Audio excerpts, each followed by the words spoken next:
سلام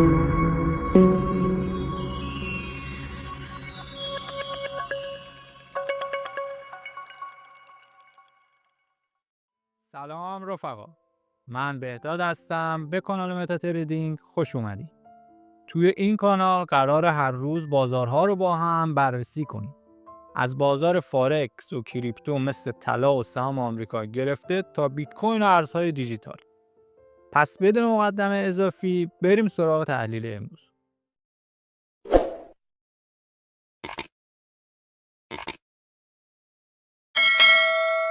روی چارت بیت کوین هستیم در تایم فریم ماهانه. قرار بررسی کنیم ببینیم که روند بلند مدت بیت کوین قراره تا کجا پیش بره و اینکه چه سناریوهایی میتونیم داشته باشیم. در حال حاضر دو تا سناریو وجود داره که میتونه اتفاق بیفته و نباید ازشون دور بشیم. حالا روی چارت نشون میدم که ببینیم چه اتفاقی قراره بیفته و اینکه قراره به کدوم سمت حرکت کنیم. در ضمن قراره با این تحلیلی که امروز میخوایم انجام بدیم و بررسی کنیم روند یا قیمت بیت کوین به ما قراره مشخص کنه، نشون بده که آلت کوین ها کی قراره به اوج خودشون برسن و کی قراره رشد انفجاریشون رو انجام بدن. از تا انتهای ویدیو همراه هم باشید. خب بریم به تحلیل و ببینیم که چه اتفاقی داره میفته. در حال حاضر چارتی رو که مشاهده میکنید، روی چارت دو تا الگو تونستیم به دست بیاریم. دو تا الگو پیدا کردیم که نشون میده میتونه توی این دوره هم که الان در حال حاضر قیمت بیت کوین $104,700 میتونه این الگو رو اجرا کنه. در سال 2020 ما یک الگویی داشتیم، سقف دوقلو، که پایان چرخه رو به ما نشون داده بود و بعد از اون وارد یک فاز نزولی شدیم که 2-3 سال در فاز نزولی بودیم و تثبیت قیمت که باعث شد خیلی ها خسته بشن، خیلی هم ناامید بشن. خب البته اونایی که تازه اومدن توی این بازار و آشنایی با این بازار ندارن بدون شک خسته شدن.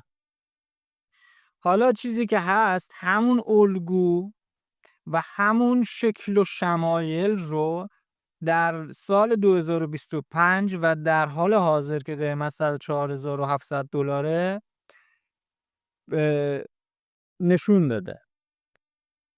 روی چارت اگر دقت کنید خیلی خوب میتونید متوجه بشید. اصلا نیاز نیست من خیلی بخوام توضیح بدم، فقط میتونید ببینید که الگویی که در حال حاضر در تایم فریم ماهانه زده شده در سال 2020 هم زده شد. اگه بخوایم به دو دسته تقسیم کنیم طرفداران بازار رو، یکی سعودی، یه سری هم طرفدار نزولی هستن.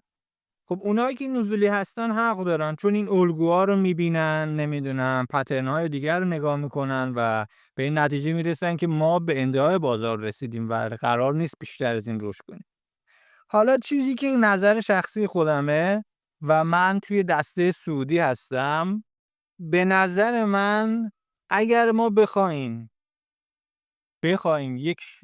شاهد یک کاهش 30 تا 40% الی 70-80% رو اگر انتظار داشته باشیم، اگر بخوایم همچین چیزی رو به دست بیاریم، باید از قیمت $135,000 الی $170,000 باشه. یعنی از این دوتا منطقه ما میتونیم یک اصلاح خوبی رو به دست بیاریم، یا حداقل توی این دوتا باز قیمتی میتونیم ادعای اینو کنیم که بازار سعودی تموم شده. همه چیز روی چارت مشخص کردیم و یک شبیه سازی هم انجام دادم سبز فسفوری رو که اگه نگاه کنید اومدم کندلای سال 2020 رو 6 تا کندل ماهانه که به صورت سبز و پشت سر هم بوده رو اومدم انداختم توی شرایط فعلی و چیزی که به ما نشون داده $135,000. یعنی ما میتونیم انتظار اینو داشته باشیم که 6 تا کندل سبز به صورت ماهانه روند سودی رو ادامه بده و قیمت رو به $135,000 الی $170,000 برسونه. تارگت هست $220,000، $180,000. اینها رو هم داریم، ولی چیزی که میخوایم واقع بینانه پیش بریم و چیزی که منطقی تر باشه برامون اون رو پایبند باشیم بهش، 135,000 تا $170,000 یه قیمت معقولیه. پس اگر ما بخوایم انتظار اصلاح داشته باشیم میتونیم از $135,000 الی $170,000 این انتظار رو داشته باشیم. الگویی هم که تشکیل شده به نظر من الگوییه که تله باشه. یک نوع تله است، یک جوریه که میخوان طرز فکرها رو یه جورایی ضعیف کنن، خراب کنن. مثلا اگر دیدتون سعودیه، با دیدن همچین الگوهایی ناامید بشید و خروج بزنید از بازار. به نظر من برای این همچین موقعیتی، برای همچین دیدگاهی این الگو ترسیم شده. این الگو هم بر اساس الگوریتماییه که بالاخره سازندگان این بازار اومدن ساختن، ایجاد کردن و خب دیگه به طور اتفاقی الگویی که سال 2020 زد رو بعد از 5 سال دوباره اجرا کرده. خب منطقیه، ولی این که به واقعیت بپیونده و ما وارد بازار نزولی شیم خیلی فرق میکنه. میتونه نشه، میتونه یک فریب باشه، یک تله باشه تا ما از روند صعودی اصلی دور بشیم. خب اگر دقت کنید ما توی دوره‌های قبل، حتی چرخ‌های قبلی، یک روندی رو همیشه بعد از طی یک روندی وقتی اصلاحی میخواست بده، اصلاح اصلی رو وارد بازار نزولی بشه، حداقل 75% تا 88% اصلاح انتظار داشته باشیم. حالا اگر فرض کنیم که بخواد مثل دفعات قبل روند رو طی کنه و اجرا کنه، باید قیمت به 135 الی $170,000 برسه تا بعد از اون یک اصلاح 70 تا 80% برای ما به دست بیاد. حالا این اصلاحه اگر از قیمت $170,000 بخواد اتفاق بیفته، حمایت ما دقیقاً همخوانی پیدا میکنه با تایم فریم ماهانمون. توی تایم فریم ماهانمون یه کادر سبزی مشخص کردم که با فلش سفید و آبی هم کشیدم و نشون دادم که قرار تا اینجا اصلاح داشته باشیم. اصلاحی که میتونیم داشته باشیم 38,000 الی $48,000.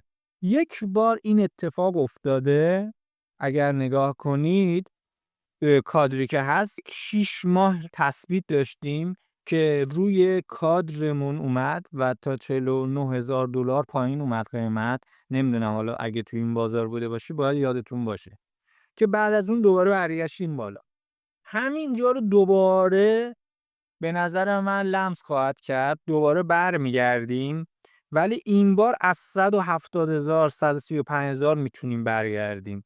حالا شاید قیمت خیلی بالاتر از اینها هم بره که من تارگت $440,000 هم در نظر دارم، ولی این رو به نظر من تارگت $440,000 میتونه تا پایان ریاست جمهوری تهران باشه، یعنی تا سال 2028 تا 2030 میتونیم توی این بازه ها ما قیمت $440,000 رو به دست بیاریم و در حال حاضر میتونیم فقط توی یک خط حرکت کنیم. یعنی از 135 بریزیم به خط برخورد کنیم و دوباره برگردیم 170، دوباره برگردیم یک اصلاح داشته باشیم به صورت زیگزاگ ولی مداوم.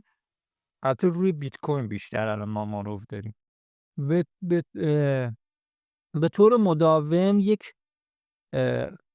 روند صعودی رو به صورت زیگزاگ طی کنه تا به هدف $440,000 برسه.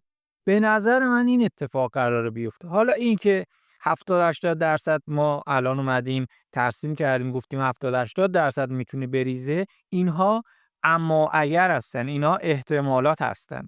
میتونه همچین اتفاق بیفته. طبق اون خط سفیدی که کشیدیم میتونیم به صورت زیگزاگ همچنان رو به بالا حرکت کنیم و تا قیمت $440,000 هم بالا بریم. ولی خب حالا ما با این سناریو که $440,000 میره کار نداریم، چون خیلی دیگه بلند مدت تر میشه، میتونه 1 سال 2 سال 3 سال 4 سال طول بکشه. به خاطر این خیلی باهاش الان کار نداریم. چیزی که کار داریم قرار فصلی بریم جلو. توی این بازار کریپتو یه خوبی که داره اینه که شما میتونی فصلی کار کنی. نیاز نیست روز و شب بشینی پای این تحلیل ها و بخوای ببینی که قرار چه اتفاقی بیفته. شما میتونی یه تحلیل ماهانه، هفتگی، روزانه انجام بدی و انتظار سودی که میخوای دریافت کنی و ورود و خروجت بر اساس 3 ماهه باشه، فصلی باشه. یعنی شما طی 3 ماه روند صعودی انجام میشه، بعد از 3 ماه وارد فاز نزولی میشیم، دوباره یک 3 ماه رو باید استراحت کنید، به خودتون استراحت بدید و دوباره وارد بازار شید. یعنی هر 3 ماه در میون شما میتونی انتظار روند صعودی داشته باشی. روی بیت کوین اتفاق داره میفته، روی آلت ها هم همین حالته، حالا با 2 ماه تأخیره، چون آلت ها مارکت کپ پایینی دارن، نقدینگی کمی دارن، به خاطر همین خیلی راحت تر میتونن پامپ کنن، رشد کنن. پس میتونیم 1 ماه آخر رو برای آلت کوین ها اختصاص بدیم که خب مشخصه مارکت کپ پایینی داره و راحت تر میشه به سمت بالا رفت. رشد انفجاری آلت کوین ها چه زمانیه؟ زمانیه که بیت کوین بتونه $135,000 رو به تاچ کنه. زمانی که قیمت بیت کوین به $135,000 برسه، انتظار دارم فصل آلت سیزن یا بهتر بگیم رشد انفجاری آلت کوین ها شروع بشه. حالا این زمان احتمالاً تا 1 ماه آینده، شاید هم چند ماه آینده باشه، تا هفته‌های آینده هم میتونن حرکت کنن، ولی اون روند صعودی که چند سال پیش داشتیم رو باید منتظر باشیم تا بیت کوین بالای 135,000 بره. در غیر این صورت اصلا من انتظار ندارم الان بخواد قیمت آلت ها رشدی کنه. حتی اتریوم زمانی آلت ها رشد میتونن بکنن که بیت کوین به یک قیمت محکمتری برسه. در اون شرایط ما میتونیم انتظار داشته باشیم که قرار آلت ها رشد کنن. پس آلت ها زمانی رشد قراره بکنن، رشد انفجاری کنن که بیت کوین به $135,000 برسه. یک موضوع دیگه هست که از نظر پراس اکشن، کندل شناسی، این به خود من ثابت شده. اونم اینه که ما توی بعضی شرایط یا بعضی وقتها میتونیم با دیدن به کندل ها، پراس اکشن ها بفهمیم که اصلا چه رفتاری داره توی بازار رخ میده، چه اتفاقی قرار رخ بده. قشنگ خیلی خوب واضح میتونیم متوجه این موضوع بشیم. به نظر من 6 الی 7 کندل سبز به صورت ماهانه قرار داشته باشه که 2 تاش گذشت، یعنی 2 تا الان کندل ماهانه سبز داریم، 4 تا دیگه مونده. این از این. دومیش توی هفتگیه. هفتگی هم هر 7 تا کندل سبز یک اصلاح یا تثبیتی خواهیم داشت که در حال حاضر همین اتفاق افتاده. ما الان 7 تا کندل سبز هفتگی رو زدیم و اولین کندل هفتگی قرمزمون رو بستیم و حالا باید صبر کنیم ببینیم یا میخواد 2-3 هفته دیگه تثبیت بده، منتظر میخواد باشه تا نرخ بهره اعلام شه و کندل 6 ماه همون بسته شه، یا نه قراره از همین هفته دوباره ادامه بده. چون اگر بخواد ادامه بده باید 7 تا کندل رو به صورت پشت سر هم سبز ببنده. حالا حساب کنید اگر بخواد این کار کنه منطقی است الان یا نه. چون ما نگاه کن نرخ بهره رو داریم، بدون شک هم کاهش خواهیم داشت. حالا اینکه اینا میخوان چه زمانی بیارن پایین و به ربط بدن به چه موضوعی رو باید منتظر باشیم ببینیم. احتمالش هست که یه چیزی بگم داخل پرانتز، این که دیدگاه من سعودیه چیه؟ دلیلش چیه؟ دلیل دیدگاه سعودی من اینه که چون هنوز نرخ بهره خودش یک محرکه، یک اهرمیه برای اینکه شتاب بده به بازار، مخصوصا بازارهایی که پر ریسک هستن، پول زیادی قرار چاپ بشه و خیلی چیزهای دیگه. در حال حاضر چون این اتفاق هنوز نیفتاده ما میتونیم این رو برای خودمون یه فکت در نظر بگیریم و انتظار داشته باشیم که بازار همچنان به صعود خودش ادامه بده و حداقل تا 2 تا کاهش نرخ بهره رو ما در روند صعودی قرار بگیریم و ادامه بدیم روند صعودی رو. الان توی کادرایی که من دارم مشخص میکنم به رنگ زرد و سبز که داخلش هم دارم مینویسم، برای همینه تایم فریممون هفتگیه و اینکه نوشتم قراره در آینده تبدیل به حمایت بشه. خب چیزی که هنوز اتفاق نیفت، ولی این رو نوشتم تا در آینده وقتی میایم این چارت رو نگاه میکنیم ببینیم که چقدر خوب اجرا شده و آیا با تحلیلی که ما انجام دادیم انتظاری که داشتیم مطابقت داشته یا نه. کادر زردمون هم حمایتی که توی هفتگی نشون داده بین 91 92 تا 101,000 دلاره. اگر اصلاحی بخواد رخ بده میتونه تا 92,000 الی 101,000 دلار جایی باشه که ما میتونیم با خیال راحت ورود کنیم. اگر این قیمت رو به شما داد با خیال راحت ورود کنید، یعنی ورود شما در حال حاضر بین 101,000 الی 92,000 دلاره و بعد از اون میتونید به اهداف بالاتر حرکت کنیم، به سمت اهداف بالاتر حرکت کنیم.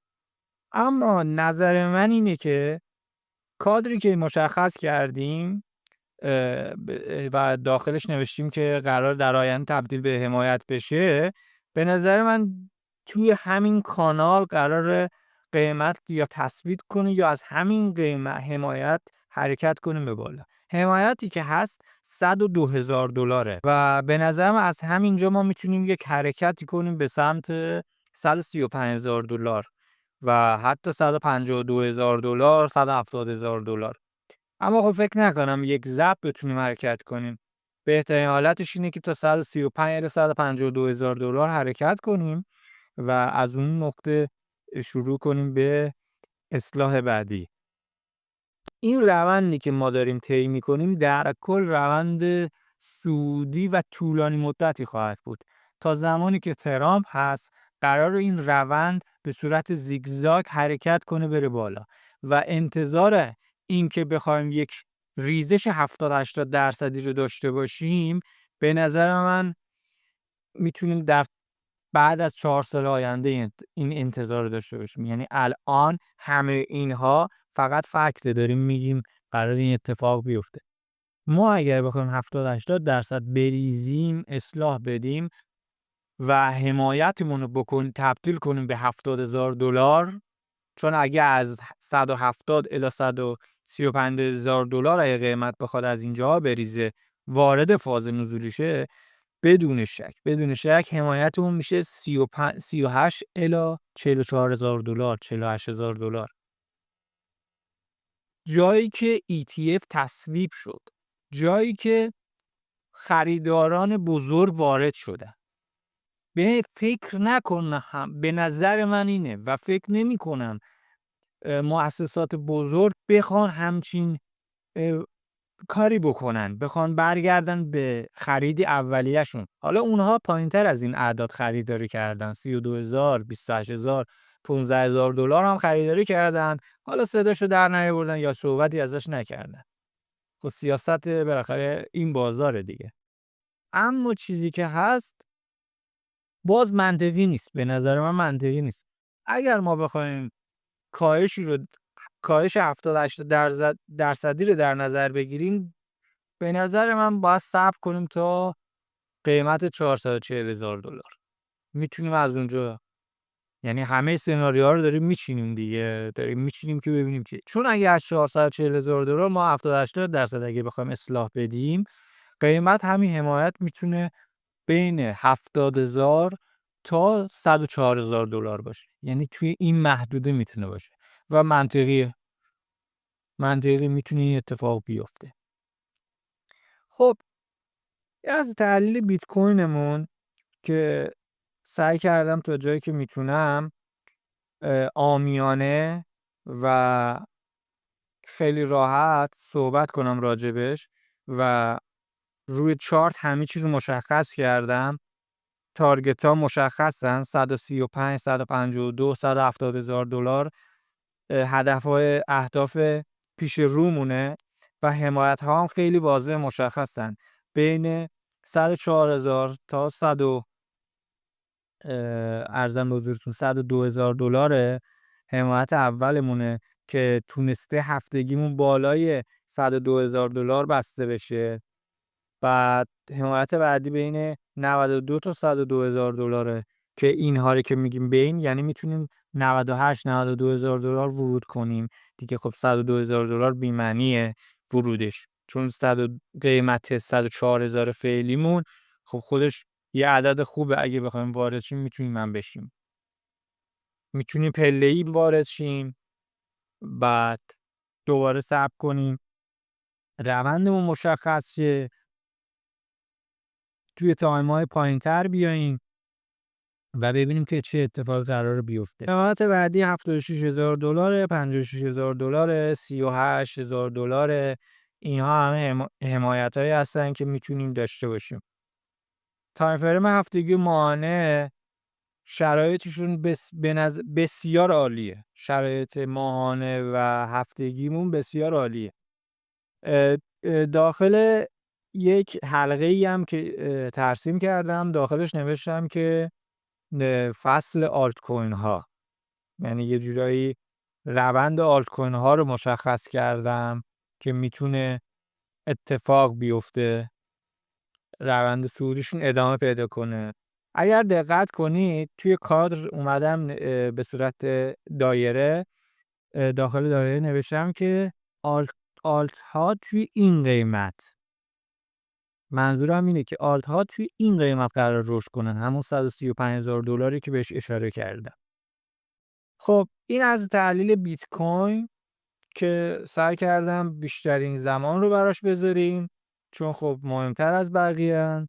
چون روند رو وقتی به ما نشون بده که تا کجا میخواد ادامه پیدا کنه، میتونیم راحت‌تر روی آلت ها مانور بدیم. امیدوارم که از ویدیو خوشتون اومده باشه و اینکه تا جایی که میتونید با لایک کردن، کامنت گذاشتن ما رو حمایت کنید تا یک انگیزه‌ای باشه برای ادامه فعالیت.